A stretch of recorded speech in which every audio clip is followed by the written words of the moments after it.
would you do if a doctor said that you or someone you loved had 6 months or less to live? Most people would be shaken to their core.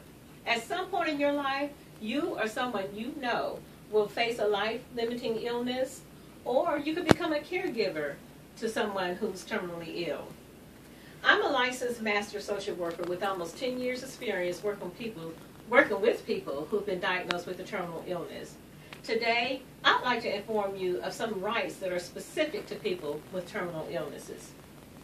Although there are healthcare laws in place to protect the rights of all people, I've experienced that there are some rights that are either compromised or taken away from people with terminal illnesses.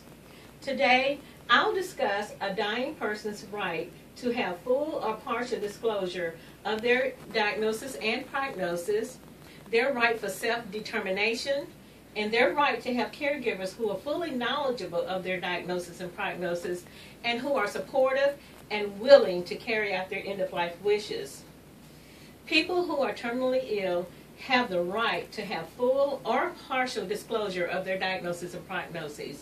Some people want to know everything, while others don't want to hear any bad news. Part of a good patient-doctor relationship is that doctor's understanding of what and how much that patient wants to know about their illness, about available treatment options, and about their expected outcome. In an attempt to protect the person's emotional well-being, information is often but should not be withheld from that patient, either by the doctor or by family members. If the person wants full disclosure of their illness, that knowledge could empower them to make informed decisions about their care. Secondly, a terminally ill person has the right for self-determination. They have the right to fully participate in all decisions made related to their care and to their death. And according to thanatologist David Kessler in his book, The Needs of the Dying, that person can also let others make those decisions for them. They have the right to seek treatment or refuse treatment. They can seek second opinions if they want to. They can even refuse treatments that are just going to prolong the inevitable. They have the right to choose how to die. They have the right to die in peace and with dignity. They have the right to be free of any physical pain. And they have the right to not die alone. Professors Nancy Hulaman and H. Asuman-Kiyok wrote in their book, Social Gerontology, that more people die in hospitals and other facilities than they do in their own home. Thirdly, a person living with a terminal illness has the right to have caregivers who are knowledgeable, are supportive, and willing to carry out their end-of-life wishes.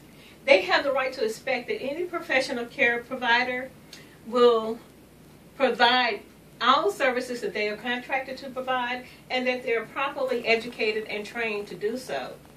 They have the right to appoint a surrogate agent who's knowledgeable and willing to make sure that their end-of-life wishes are carried out and to act on their behalf.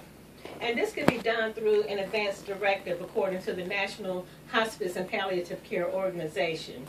In conclusion, I'd like to remind you that my purpose was to inform you of some rights that are specific to people who are terminally ill. Today, I explained that although there are healthcare laws in place to protect the rights of all people, there are some rights that I've experienced to be either compromised or taken away from people who are terminally ill.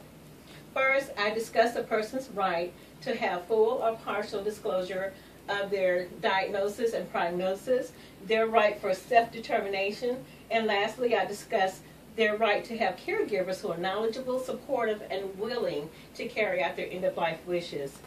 And as a reminder, I've worked for nearly 10 years with people who have been diagnosed with terminal illnesses as a licensed master social worker.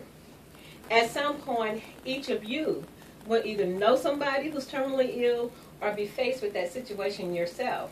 So again, I ask you, what would you do if a doctor said you or someone you loved had 6 months or less to live? Think about it. Thank you.